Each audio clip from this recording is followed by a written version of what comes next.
Summary of the Overcoat by Nikolai Gogol. The story of the Overcoat recounts the life and death of Akaky Akakievich Bashmachkin, a low-ranking official who works as a copyist in an unnamed department in the Russian bureaucracy. According to the narrator, Akaky Akakievich was born to live a boring life. His family name, Bashmachkin, comes from the word bashmak, which means shoe. His mother gave him the name Akaky Akakievich, which sounds a lot like the name John Johnson, because she thought that was the name her child was meant to have. It's very boring for Akaky Akakievich because he only does copy work for a living. Every other part of his life is ignored. He doesn't care about how he looks, how his food tastes, or how he interacts with the other officials. He barely notices what's going on around him. The other workers in his office make fun of him all the time. But Akaky doesn't always mind. Sometimes he yells at them to leave him alone.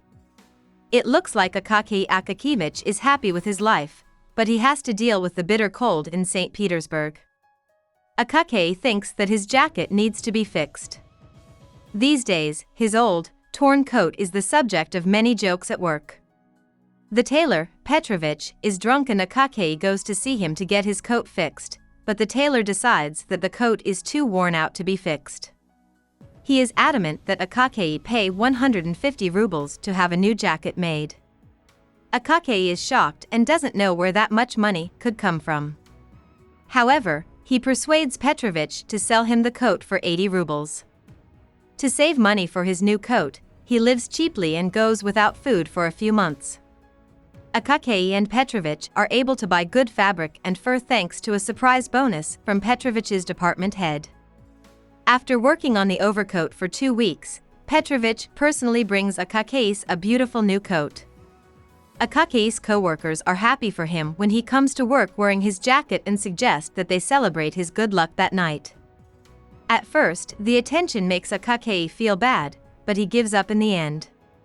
He walks that night to the flat of a fellow official who lives in a nice part of St. Petersburg.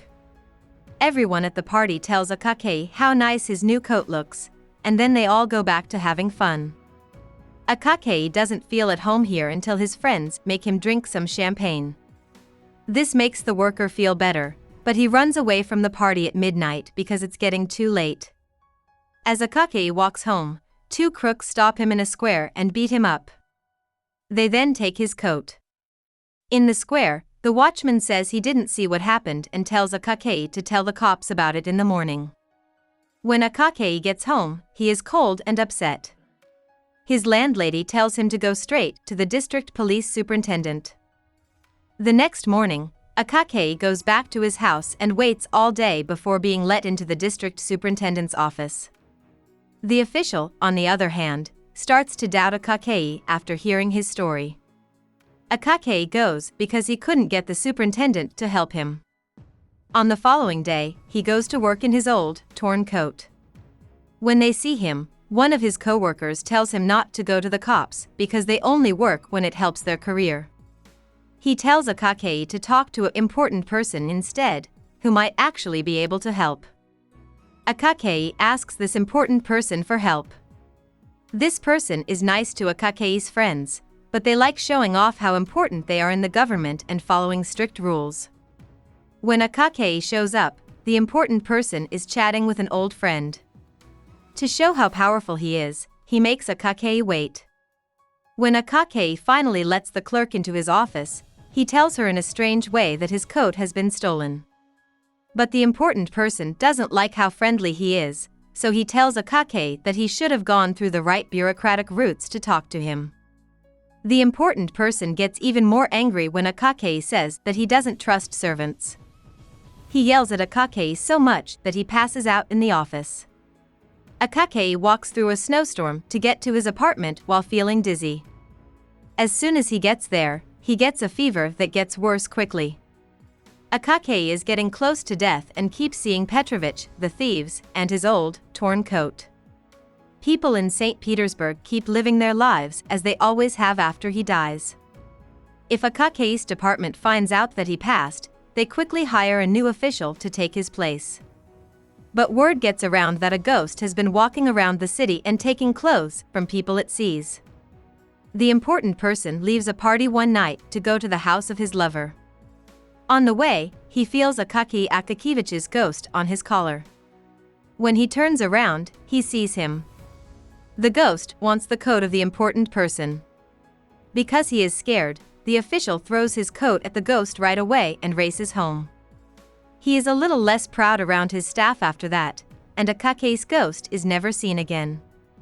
Finally, the narrator talks about a time when a watchman in Kolomna followed a ghost until it turned around. The watchman doesn't do anything, but he does notice that the ghost is too tall to be Akaky. This specter has a bushy mustache and may be seen moving through the night toward the Overcoat Bridge. About the author. Nikolai Gogol was born in a village in Ukraine during the Russian Empire. His writing career started while he was in college, and he later moved to St. Petersburg to try to make it big in the literary world. Everyone made fun of his self-published poems, but his first book of short stories, Evenings on a Farm near Dikanka, 1831, did well. He wrote a lot and traveled a lot. He lived in Rome for 12 years and spent time in Germany and Switzerland. He wrote some of his most famous works during this time, like Dead Souls, 1842, and The Overcoat, 1842. In the last few years of his life, Gogol was depressed and sick. Gogol held out on food for 9 days before he died. He had burned some of his writings, including the second part of Dead Souls. It was supposed to be a trilogy.